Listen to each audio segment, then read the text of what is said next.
자, 안녕하세요. 금융정보 관련해서 일반인들이 알기 어려운 전문 내용을 쉽게 전달해 드리는 청세롬입니다. 구독, 좋아요, 알림 설정 눌러주세요. 자, 많은 분들이 구독자분들이고 많은 분들이 시청자분들이지만 제게는 나름 열혈 구독자가 있고요. 열혈 구독자분들 중 한 분께서 궁금하시다고 올려주신 종목이 있어서 그 종목 분석해보는 시간 가져보도록 하겠습니다. 칩스앤미디어와 인텔리안 테크란 종목이고요. 자, 먼저 칩스앤미디어 먼저 보고 가겠습니다. 앞서 짚어봤던 그 삼성 반도체 관련 수혜주에 포함되는 종목이고요.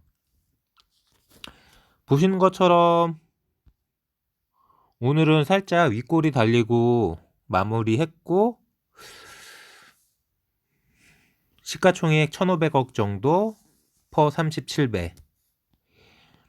주가 흐름은 최근에 1월달 이후로 해서 그 파운드리 관련 소식이나 자율주행 칩 여러 가지로 반도체가 물량이 딸려서 품귀 현상을 겪는다는 소식, 여러 가지 반도체 호황 소식과 겹쳐서 주가가 크게 움직이면서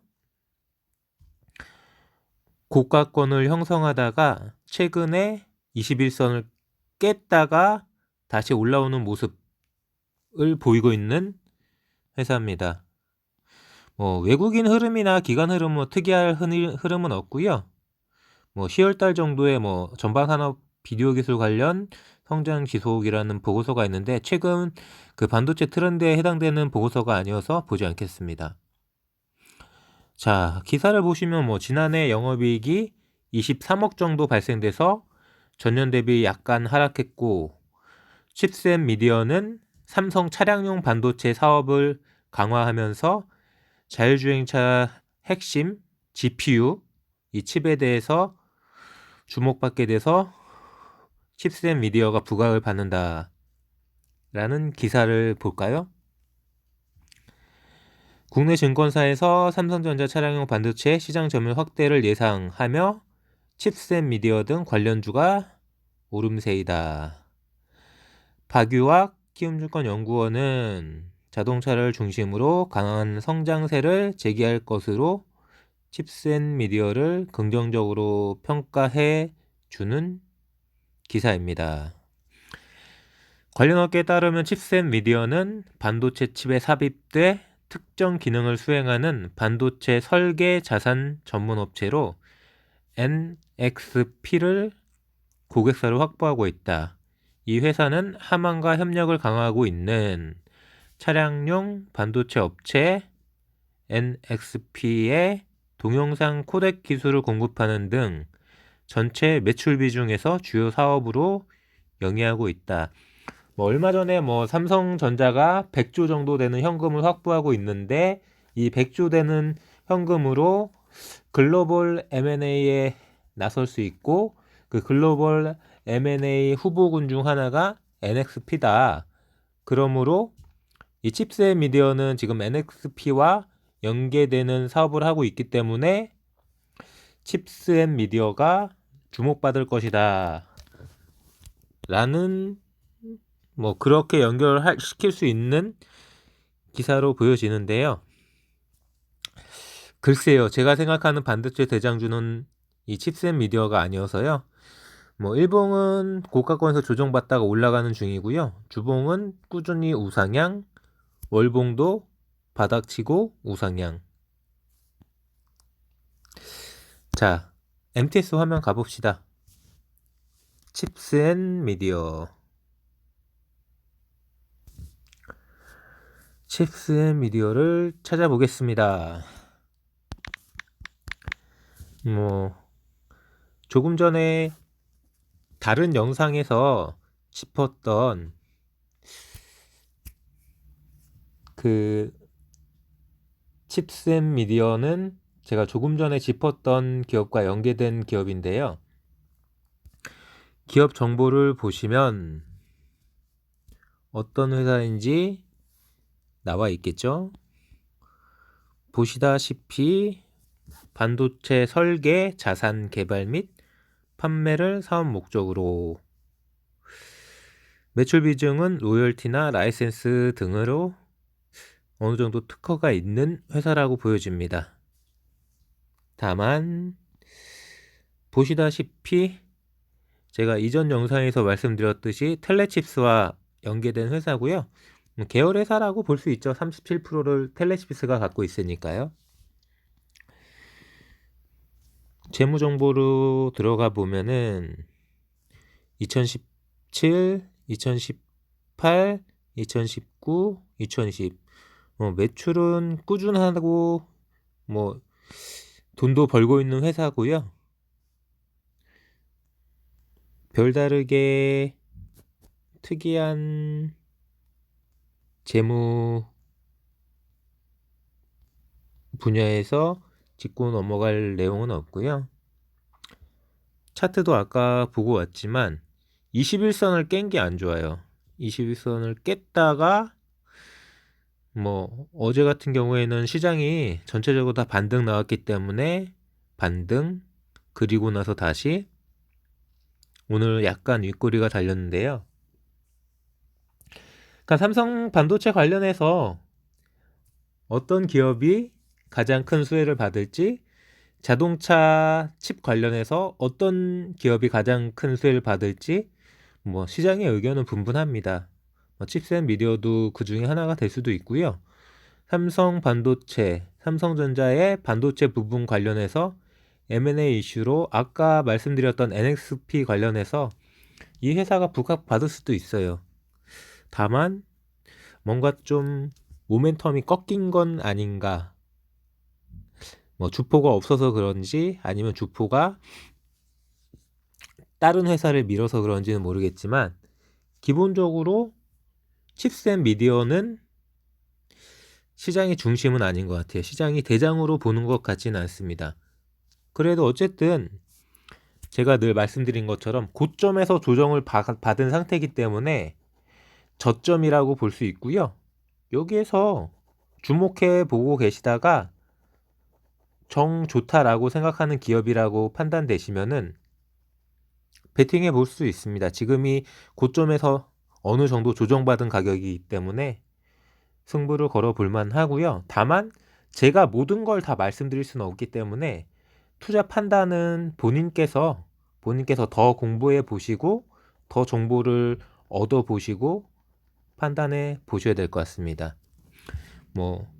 고점에서 어느 정도 조정받은 자리이기 때문에 한번 투자해 보시는데 큰 부담은 없겠지만 늘 말씀드리는 것처럼 타점은 음봉이 날 때 저점에서 잡아 보시고요.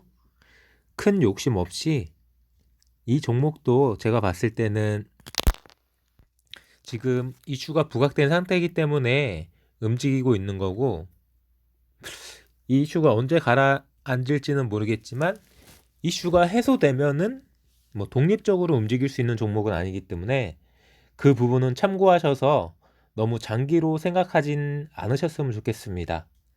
두 번째는 인텔리안 테크놀로지죠. 인텔리안 테크 보겠습니다. 인텔리안 테크는 우선은 네이버 증권 화면에서 한번 찾아보고요. 인텔리안 테크 83,900원. 역시 윗꼬리가 조금 달렸고요. 9만원까지 갔다가 8만원까지 밀려서 83,900원, 84,000원 정도에 마무리했고요. 시총 6천억, 52주 최고가 오늘인가요? 최근이겠죠? 52주 최저 13,000원, 13,000원에서 9만원. 이게 13,000원이 예를 들어서 코로나 때 최저점이라고 치면은 한 3만원 잡아도 한 3배 이상 간 종목이네요. 일본 고가권이고요. 한 2주 정도 전에 윗골이 달렸던 그 부분을 오늘 두드리다가 맞고 다시 떨어졌는데요. 이런 거는 좋지 않아요. 왜냐면은 원타임 터치 실패, 투타임 터치 실패잖아요. 이게 주포가 의도를 갖고 물량을 테스트해 보려고 한번 찔러봤다 뺀 거면은 상관이 없는데, 그게 아니라 힘이 딸려서 저거를 못 뚫는 거면은 당분간 9만 원은 못 뚫을 거예요. 다만 긍정적인 면은 최근 시장의 조정을 받을 때 이 종목은 빠지지 않았네요. 최근 시장의 조정을 받을 때 이 종목은 빠지지 않고 견고하게 버티고 있다가 어제 장대의 양봉, 오늘 살짝 갭이 떠가지고 출발했는데 안타깝게도 윗골이 음봉이 떠버렸네요. 그렇다면은 저 지금 지난달 말에 시장이 조정받을 때 강하게 버텨줬던 저 한 7만원 초반에서 중반 정도 가격, 저 가격대가 지지권이라고 보고, 저 가격대가 지지된다면은 저 가격대보다 살짝 높은 그 가격대 정도에서 사서 9만원까지 바라보는 박스권 전략으로 접근해 보지 않을까 라고 한번 이 차트만 보고 한번 상상해 봤고요. 주봉상으로 아까 말씀드린 것처럼 13,000원이 저점인데 그 전에는 한 3만원 정도였던 것 같아요. 코로나로 떨어지기 전에는 한 3만원 정도 가는 주식이었다가 코로나로 하락 쭉 상승 무드를 타고 행보를 하다가 최근에 우주항공으로 각광을 받으면서 역시 위성통신 관련 위성 안테나 이쪽으로 관련 글로벌 1위를 찍는 회사이기 때문에 높은 상승률을 보이면서 9만원까지 숨 쉴 틈도 없이 상승을 보여준 종목입니다. 월봉 보지 않아도 고가권인 건 알 수 있고요. 특이하게 기관의 움직임이 높거나 외국인의 움직임이 높은 그런 종목은 아니에요. 그냥 짤짤이 수준의 외국이나 기관 움직임이고요. 어떤 기사를 한번 볼까요? 가장 최근 기사 봅시다. 6회공 위성통신 안테나 인텔리언 테크, 이번엔 우주항공주로 뜬다. 머니투데이 김건우 기자의 기사고요. 해상 항공용 위성통신 안테나 전문기업 인텔리언 테크가 여러가지 실적 개선 기대감이 커지면서 미국의 아마존이나 스페이스X 글로벌 기업들이 시장 선점을 위해서 치열한 경쟁을 벌이고 있기 때문에 부각되고 있고 이슈를 받고 있다라는 기사고요. 2004년 설립된 인텔리언 테크는 글로벌 1위의 해상용 위성통신 안테나 VAST 기업이다. 최근에 윈웹과 190억 규모의 제품 공급 계약을 맺었다. 갑자기 기사가 날라갔네요. 보시면은 나쁘지 않은 기업이에요. 위성통신으로 전세계 5G를 연결, 아마존, 스페이스X도 눈독을 들이고 있고 전세계적으로 계속 위성을 쏘아 올릴 거고, 이런 쪽으로 해서 위성통신 안테나가 계속 필요할 거고, 이 회사는 위성통신 안테나 쪽으로 사업을 확대해서 계속해서 올해, 내년, 내후년 매출이 성장할 전망을 하고 있는 업체이기 때문에 유망 산업인 거죠. 다만 이게 과연 이 기사처럼 증권사의 보고서처럼 이렇게 이루어질 거냐는 거예요. 이렇게만 된다면은 이 회사 주가는 10만원, 20만원 돌파하겠죠. 근데 한번 생각해 봅시다. 자, 테슬라가 됐든 아마존이 됐든 지금 바로 우주항공을 한다? 이거는 꿈이에요. 꿈, 드림, 기대, 희망입니다. 지금 바로 우주항공을 한다고 하도 시간은 오래 걸리고 바로 돈이 되지 않아요. 그쪽에 기술을 개발하고 노하우를 축적해서 궁극적으로 10년 뒤, 20년 뒤, 30년 뒤에 뭐 우주 여행을 하고 여러 가지로 우주항공 관련해서 많은 파이가 생겨서 돈이 될 수는 있겠지만 지금 당장이 아니라는 거죠. 뭐 딱 집어갖고 테슬라만 예를 들어 본다면은 테슬라가 지금 가장 중심을 두는 거는 전기차잖아요. 전기차.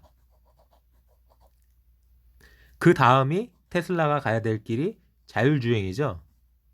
그리고 그 다음이 우주항공이잖아요. 전기차, 자율주행, 우주항공. 지금 아직 전기차도 테슬라가 아직 정상 궤도에 올려놨다고 볼 수가 없잖아요. 아직 뭐 캐시카우로서 충분하게 돈을 뽑고 있지 않아요. 그러니까 아직 전기차도 갈 길이 멀죠. 뭐 자율주행은 그나마 그래도 어느 정도 준비를 해야 되니까 돈이 될 수도 있겠다라고 생각할 수도 있지만 여기서 한 단계 더 뛴 우주항공은 솔직히 뭐 최근에 뭐 하나 에어로스페이스라든지 여러 가지 업체들이 우주항공 관련해서 주가가 수직 상승하고 있는데 그게 과연 1, 2년 안에 3, 4년 안에 돈이 될까요? 물음표가 있다는 거죠. 물음표. 자, 이렇게 한번 생각해 봅시다. 5G 얘기가 나온 지 벌써 2, 3년이 됐어요. 서비스도 나왔고 5G 폰도 나왔고 5G 요금도 있고 뭐 5G 컨텐츠도 있는데 솔직하게 얘기하고 톡 까놓고 돈이 안 돼요. 아직 통신사들이 많이 투자하고 있고 뭐 TV CF나 뭐 길거리나 여러 가지 매체에서 5G 하지만 막상 돈은 안 돼요. 왜? 5G는 생각보다 4G보다 엄청난 투자를 해야 되고 10배 이상의 설비를 깔고 시간도 더 걸리는데 그냥 막상 사람들은 5G라는 얘기가 나왔을 때 바로 돈이 될 거라고 생각했던 거죠. 근데 생각보다 돈이 안 되고 있어요. 그러니까 뭐 이 회사가 유망하지 않다라는 게 아니라 이렇게 얘기하고 있는 이 우주항공 분야가 바로 돈이 되냐는 거예요. 그건 아니라는 거죠. 자, 여기까지만 보고 인텔리안 테크 MTS 화면에서 자세하게 한번 보겠습니다. 기업 정보로 가면은 이 회사는 최근에 아까 언급해 드렸다시피 주가가 많이 상승해 가지고 수익률이 높은 회사고요. 6천억 정도의 시가총액을 갖고 있는데 지분율은 대주주 지분율은 충분합니다. 안정적인 경영권 확보가 가능한 회사고요. 적에도 위성 안테나 시장 선점 가능성이 있는 2004년에 설립된 회사고 해상 환경에서 데이터 통신 서비스 및 위성 방송 수신을 가능하게 하는 해상용 위성 통신 안테나 및 위성 방송 수신 안테나 제조 및 판매를 주요 사업으로 영위했고요. 전 세계 60여 개국의 자체 브랜드로 수출하고 있기 때문에 높은 인지도와 높은 시장 점유율을 갖고 있겠죠. 하지만 2020년 9월 전년 동기 대비 매출액은 7.6% 감소, 영업이익이 100% 감소네요. 당기순이익도 뭐 거의 100% 감소. 최근에 세계적 트렌드로 글로벌 저궤도 위성통신망 구축이 부각받으면서 동사는 윈웹, 아까 말씀드렸던 윈웹을 통한 시장을 선도해 나갈 가능성이 높다고 설명하고 있습니다. 그렇지만 주가는 이미 빵 떠 있는 상태고요. 보시다시피 영업이익 아까 설명드렸다시피 뭐 때문인지는 몰라도 앞으로의 예상 매출이나 예상 영업이익은 좋을 수 있지만 2020년도에는 안 좋았어요. 1분기도 안 좋았고 2분기는 살짝 괜찮았지만 3분기도 안 좋았고. 자, 이렇게 봅시다. 뭐 이 기업이 나쁜 기업은 아니고 유망한 기업이지만 제가 지금 짧은 순간만 보고 이 기업에 대해서 뭐 이렇다라고 아까 칩셋 미디어처럼 결론을 내기는 어렵습니다. 그렇다면 제가 최대한 도움을 줄 수 있는 거는 이 차트에서 보시다시피 최근에 9만 원을 찍었다가 밀렸고 조정을 받고 다시 오늘 9만 원을 도전하다가 밀렸어요. 그러면은 저 9만 원 자리가 어느 정도 저항선이 될 거라고 보고 최근에 시장이 빠질 때 시장이 빠지는 흐름에서 이 종목은 안 빠졌다는 거죠. 그렇다면은 위에 저항대가 확실하고 아래에 지지대가 확실한 이 박스권 한 7만원 중반 정도에서 잡아서 9만원 되기 전에 파는 이 박스권 매매를 하는 게 단기적으로 어떤가 라고 권해드리고요. 뭐 이 종목을 장기로 보신다? 제가 아직 이 종목에 대해서 깊이 공부해보지 않아서 장기 투자 뷰까지는 말씀드리긴 어렵고요. 저 박스권 내에서 단기로 매매해 보시는 게 좋지 않을까라는 생각을 해봅니다.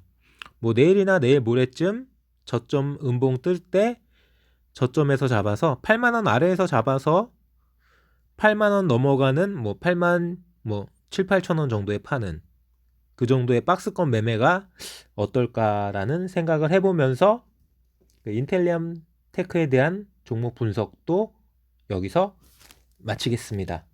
그리고 이분이 제가 이분 그 잔소리라고 할 수도 있고요.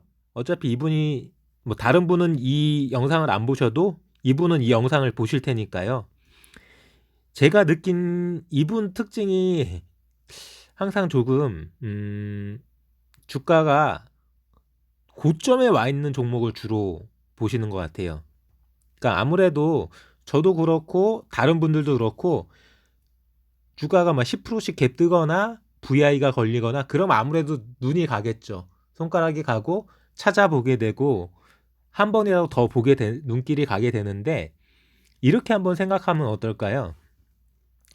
이게 우리들은 아직 이제 전문가들이 아니니까 투자 멘탈이 좀 약하잖아요. 그러니까 순간순간마다 갈대처럼 흔들릴 수가 있어요. 근데 이게 내가 유망하게 보는 종목인데 그 종목 진입하는 내 가격대가 저점인 경우와 고점에서 진입하는 경우 어떤 게 틀리냐면은 고점일 경우에는 이미 시세가 나와 있기 때문에 변동성이 평소에는 없어도 고점에 있는 종목은 변동성이 높다고 생각하시면 돼요. 그렇기 때문에 고점에 들어가는 순간 만에 하나라도 고점에서 하락이 나오기 시작하면은 그때부터 털리는 거기 때문에 멘탈이 나가버립니다. 안 그래도 우리들은 이제 이 투자 멘탈이 약한데 이런 식으로 고점에 들어갔다가 순간적으로 훅 빠져버리면 이거는 뭐 아무것도 못하는 상황이 멘붕에 빠지는 거죠. 그러니까 그렇게 하는 것보다는 저점에 들어가시면은 일단 유망한 종목인데 저점인 종목은 많이 있어요. 저점에 들어가시면은 일단 변동성은 없다라고 보시면 돼요. 내가 털릴 일이 없는 거죠. 상승하면 좋은 거지만 더 빠질 일이 없는 저점에 들어가시면은 내가 생각했던 투자 마인드, 투자 멘탈이 털릴 일이 없습니다. 멘탈이 안 나가요. 그냥 안 가도 그만인 거예요. 안 가도 그냥 현금 그냥 수수료 정도 손해보고 나올 수 있는 안정적으로 그 종목을 관리해 나갈 수 있는 기회가 있는 건데 고점에 들어가면은 순간적으로 멘탈이 나갈 수가 있다는 거죠. 그러니까 이런 점 한번 참고해 보시고요. 내 주식이 안 간다. 시장은 맨날 고점이라고 막 하루에도 몇 개씩 상한가가 나오고 뭐 10% 15% 우습게 가는 종목들이 나오는데 이상하게 내 종목만 안 간다. 아무 상관이 없어요. 이런 거 가지고 걱정하시는 분들은 너무 답답합니다. 내 종목만 안 간다? 그러면은 먼저 선택한 종목이 유망 산업에 속한 종목인지 아닌지를 보세요. 지금 설명드린 것처럼 인텔리안 테크도 그렇고 칩셋 미디어도 그렇고 문제없는 종목이고 문제없는 유망한 섹터에 속한 종목이잖아요. 그럼 기다리는 거예요. 저점에서 잡아서 고점이 아니라. 안 가면 좋은 거죠. 언젠간 갈 거니까. 갈 놈은 갑니다. 옆에 놈이 먼저 간다고 옆에 놈 쳐다볼 이유가 하나도 없어요. 첫 끝발은 뭐다? 개끝발이다. 고수도 다 쳐보셨으니까 아시잖아요. 첫 끝발 개끝발입니다. 주식 원투데이 할 거 아니시잖아요. 자, 여기까지 금융정보 관련해서 일반인들이 알기 어려운 전문 내용을 쉽게 전달해 드리는 청새롬, 새롬이었고요. 구독, 좋아요, 알림 설정, 뿌잉뿌잉. 지금 바로 검색창에 청새롬